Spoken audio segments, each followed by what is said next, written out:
বলুন আজকে আপনি এখানে কোনো বিশেষ পুজো আছে কি? আজকে বিশেষ মা শীতলার পুজো বিশেষ, কিন্তু আমরা নবরাত্রি এখানে করি, বাৎসরিক পুজো। আর সকাল থেকে লোকজনের ভিড় থাকে, এখনই পুরো জমজমাট হয়ে যাবে। মায়ের তো অনেক মহিমা, যে এখান থেকে আসে তার মনোকামনা পূর্ণ হয়, কেউ খালি হাতে এখান থেকে যায় না। এখানে মানসিক করলে মানসিক পূর্ণ হবেই, হবে, এটা একদম দৃঢ় বিশ্বাস সবারই। এখানে ধৈর্য রাখতে হবে, ধৈর্য আর বিশ্বাসটাও রাখতে হবে মায়ের উপর। একদম। এখানে আপনারা পুজো দিতে আসেন প্রত্যেক বছর? প্রত্যেক বছরই আসি। রোজ বছর না, আমাদের রোজই পূজা এখানকার। আর বাৎসরিক পূজা এটা আমাদের মায়ের বাৎসরিক 2বার পূজা হয়, একবার দুর্গা পূজার সময় হয়, আর একবার চৈত্র মাসে দুর্গা পূজা হয়। নবরাত্রিতেই আমরা মা শীতলার বিশেষভাবে পুজো করি। জয় মা শীতলা মায়ের জয়, মা শীতলা জয়, মা শীতলা।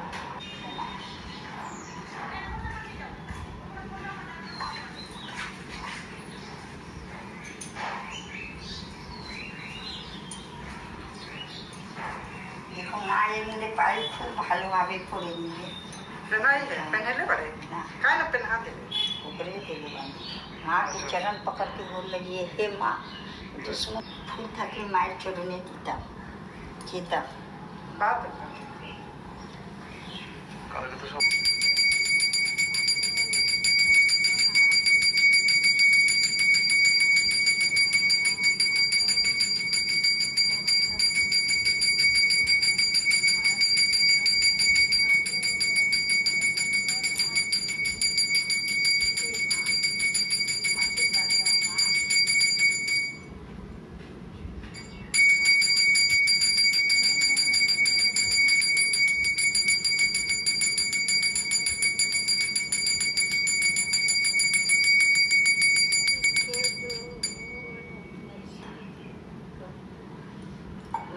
হ্যাঁ বলুন, আপনি কে এখানে এই মন্দিরে কে হন আপনি?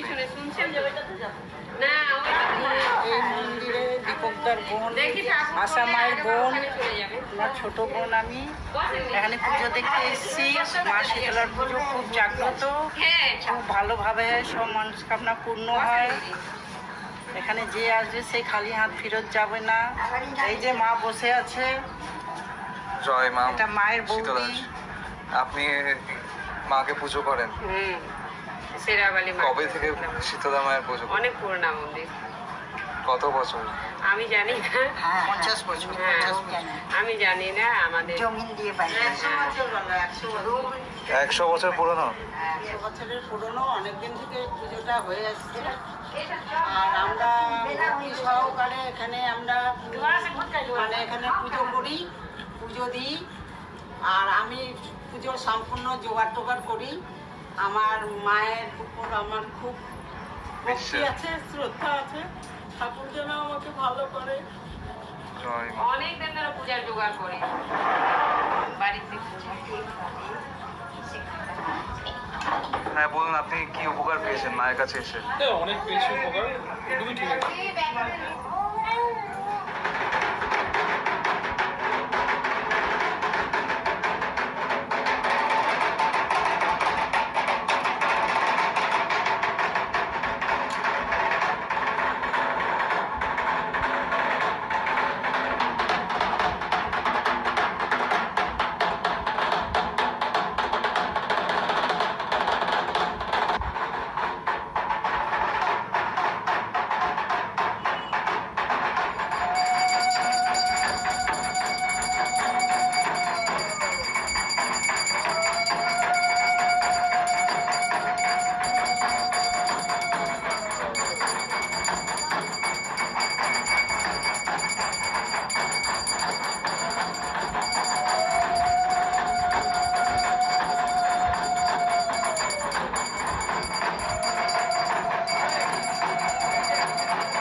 উপকার পেয়েছেন মায়ের কাছে? হচ্ছে বাচ্চা। আর সন্তানের জন্য এসেছিলেন আপনার সন্তান? হ্যাঁ, পুরোটা বলুন, কি উপকার পেয়েছেন খুলে বলুন। আমার ভেরিটা সন্তান, হ্যাঁ বলুন। ওদের বাঁচার জন্য আসছিল এখানে। অনেক ডাক্তার দেখিয়েছি, অনেক ডাক্তারের কাছে গেছিলাম, হয় না, তো এখানে আসার পরেই আপনার সন্তান হয়েছে। হ্যাঁ। জয় মা শীতলার জন্য। আপনি কি উপকার পেয়েছেন মায়ের? হ্যাঁ বলুন। আমাদের এটা আদির পুরানা মন্দির, এখানে যে আসে সবারই মনস্কামনা পূর্ণ হয়। আপনি আসতে পারেন, এটা প্রাচীন মন্দির, আদি মন্দির। শীতলা মায়ের মন্দির। দূর থেকে মাকে মানত করলেই মানে মায়ের প্রার্থনা প্রসূত হবে, সব আশায় মায়ের পূরণ করে। পূরণ হবে। জয় মা শীতলা। জয় মা শীতলা, জয় মা শীতলা। আজকে রামনবমী উপলক্ষে জয় শ্রীরাম। লাইভ করবো। এই যে বলুন, কোথা থেকে এসেছেন আপনি? মালদা থেকে এসেছি। কি উপকার পেয়েছেন মায়ের কাছে এসে? মায়ের কাছে যে যা কামনা করে